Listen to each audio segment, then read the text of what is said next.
कुछ कर्म, कुछ ऐसी मृत्यु होती है कि जिसमें प्रेत बनना पड़ता है, जैसे कि एक्सीडेंट से मृत्यु हो जाना, आग के लग जाने से मृत्यु होना, मर्डर होने से मृत्यु होना, सांप के काटने से मृत्यु होना।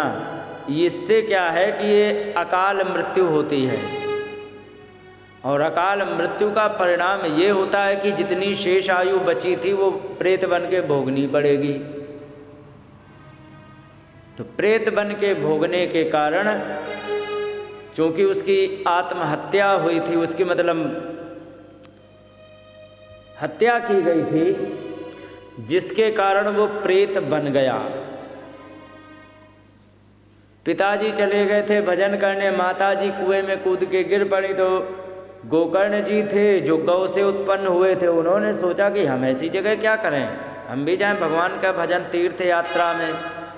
वे तीर्थ यात्रा में चले गए। तब तक यहाँ धुंधुकारी ने 5 वैश्याएँ ला के धुंधुकारी को भी राधे कर दिया। और फिर इसके बाद जब प्रेत बन गया और रात में उन 5 वैश्याओं ने बांटे हिस्से और भरे बोरी में सीधे लिया, सिर पे रखा, निकल गई। और वहाँ से निकल करके अपने अपने घर चली गई। गोकर्ण जी आए तीर्थ यात्रा से, सोचा घर चला जाए, तो घर में गए। तो घर में जाने के कारण, गांव में जाने के कारण उन्हें घर में विश्राम करना पड़ा, जिससे हुआ ये कि वो प्रेत जो था वो सीधे गोकर्ण जी को अनेक प्रकार के रूप दिखाने लगा। श्री राधे।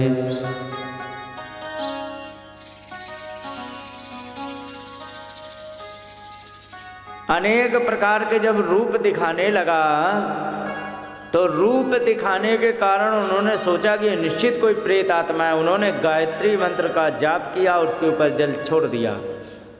तो वो बोलने लगा, अहम भ्राता तो दियोस्मि धुंधुकारीत नामतः, मैं तुम्हारा भैया हूँ और मेरा धुंधुकारी नाम है। स्वकीयेन दोषेण ब्रह्मत्वं नाशितं मया, मुझे अपने ही किए हुए कर्म के कारण मैंने सारा का सारा ब्राह्मणत्व समाप्त कर दिया। और ब्राह्मणत्व समाप्त होने पर मैं पतित होकर के आज प्रेत बना घूम रहा हूँ, मेरी मुक्ति का कोई साधन करो। गोकर्ण जी ने कहा कि मैंने तुम्हारे लिए गया श्राद्ध कर तो दिया था, तुम्हारी मुक्ति नहीं हुई। अरे कि तुम एक गया श्राद्ध की लगाए हो। गया श्राद्ध सते नापि मुक्तिर्न में भविष्यति, तुम चाहे 100 गया श्राद्ध कर लो, फिर भी हमारी मुक्ति नहीं हो सकती। क्योंकि अरे ऐसा क्या है? तब बताया कि मैं बहुत बड़ा पापी हूँ। बहुत बड़ा पापी होने के कारण दूसरा कोई उपाय करना पड़ेगा। गोकर्ण जी ने कहा, तो ऐसा करो, अब तुम जाओ। सुबह सीटी आ रही है भाई, तुम्हारा माइक चालू है? सीटी आ रही है, कम करना पड़ेगा नीला वाला थोड़ा सा। श्री राधे।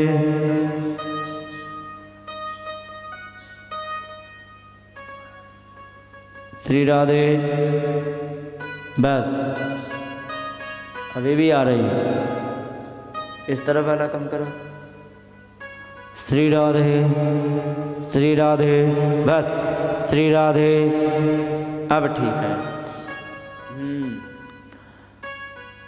100 गया श्राद्ध कर दो, फिर भी मेरी मुक्ति नहीं हो सकती है। उन्होंने कहा ठीक है, तो तुम जाओ। अब ज़्यादा आवाज़ कम हो गई, अब गला पकड़ेगा। श्री राधे। तो सुबह मैं तुमसे पूछ करके बताऊंगा किसी विद्वान से कि क्या उपाय किया जाए जिससे कि हमारे भाई की मुक्ति हो जाए। तो अब तुम जाओ। उन्होंने कहा ठीक है। सवेरे गोकर्ण जगे, वयोवृद्ध लोगों से बोले कि बताओ क्या उपाय किया जाए। ज्ञानी जनों से बोले, सबसे पूछा, सब ने कहा क्या बताया जाए भगवान,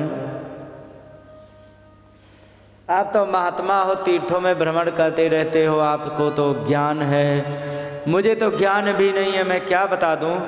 तब गोकर्ण जी ने सूर्य नारायण की उपासना की। उन्होंने बताया श्रीमद् भागवत कथा श्रवण कराइए, और श्रीमद् भागवत कथा श्रवण करने से प्रेत को शांति मिल जाएगी और मुक्ति हो जाएगी।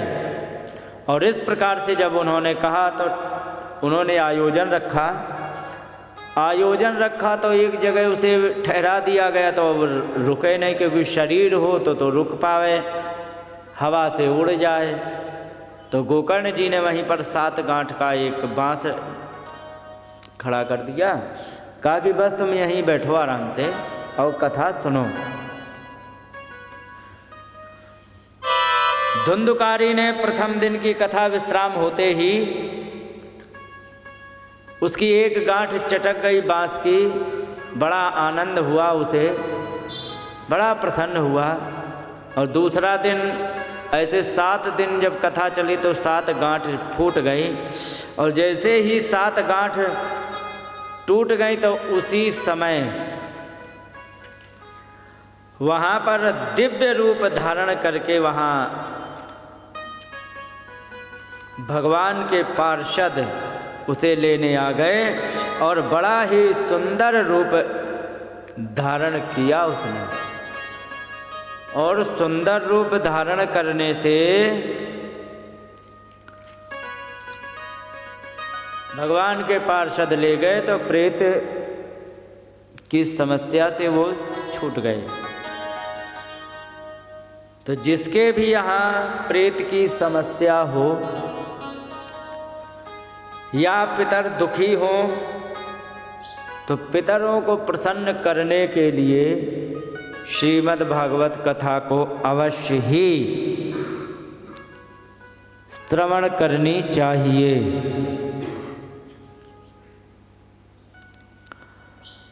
अब इस प्रकार से यहाँ महत्व बताया गया कि क्या महत्व है इस भागवत का। इसके बाद भागवत प्रारंभ हुई तो उसमें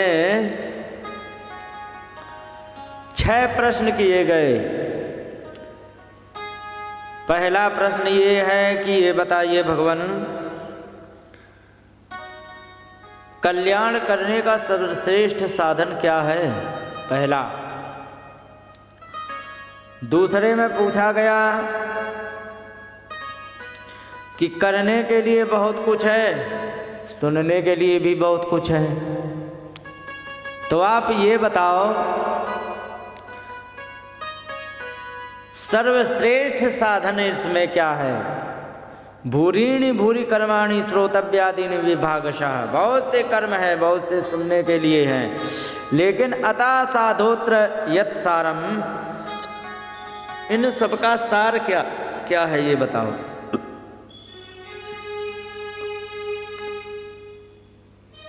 तीसरे प्रश्न में कहा एक बात बताओ, परमात्मा को यदि अवतार लेना है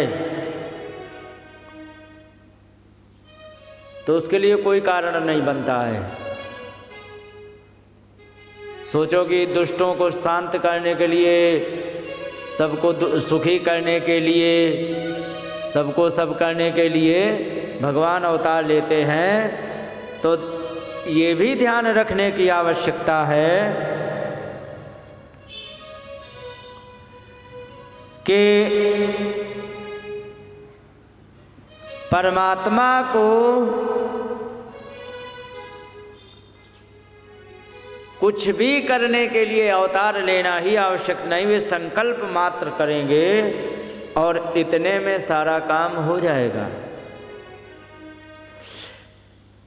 फिर भी भगवान ने देवकी के यहाँ अवतार क्यों लिया? यदि जन्म लेना ही आवश्यक होता तो नरसिंह महात्मा के लिए खाती बने भात भरने वाले बने, एक बार सांवल सेठ जी बने।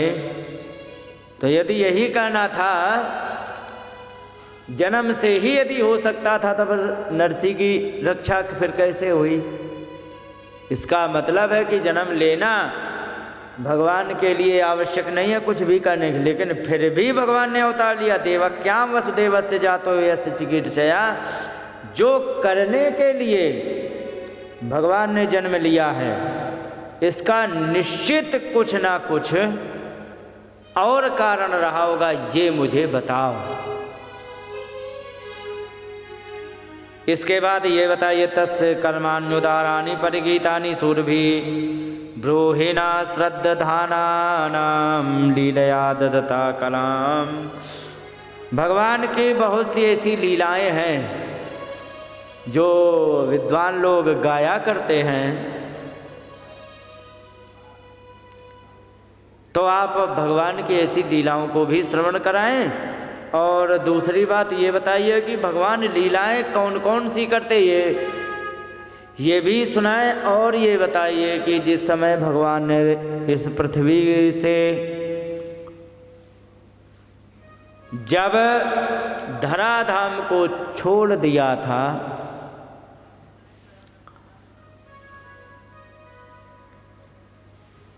उसी समय कलियुग प्रवेश कर चुका था।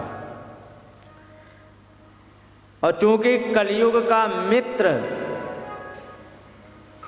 सुदर्शन पंडित जी, कलियुग का मित्र जानते हो कौन है? नहीं, पद्म पुराण में आया है, कलिना अधर्मेण मित्रेण। कलियुग का सबसे बढ़िया वाला फ्रेंड, हाँ जिगरी दोस्त, वो है अधर्म। समझे? तो यहाँ पर महात्माओं ने पूछा, एक बात बताओ भगवान जिस समय धराधाम को छोड़ के चले गए तो कलियुग आ गया, और कलियुग आ गया है तो निश्चित अपने मित्र मंडली के साथ आया होगा, तो वो अधर्म उसका मित्र है। तो फिर ये बताइए कि धर्मः कम शरणं गतः,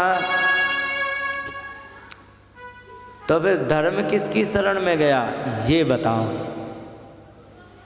इन्हीं 6 प्रश्नों के उत्तर में श्रीमद् भागवत कथा प्रारंभ होती है, और इन्हीं 6 प्रश्नों के उत्तर में पूरे 12 स्कंद होते हैं। और इन्हीं के उत्तर में एक यहाँ बड़ा सुंदर कहा है कि तुम कह रहे हो कि कल्याण का सबसे बढ़िया मार्ग क्या है, तो कही कि सबई पुंसाम परो धर्मो यतो भक्ति रथोच्छजे अहै तो क्या प्रतिहताय आत्मा संप्रसीदति।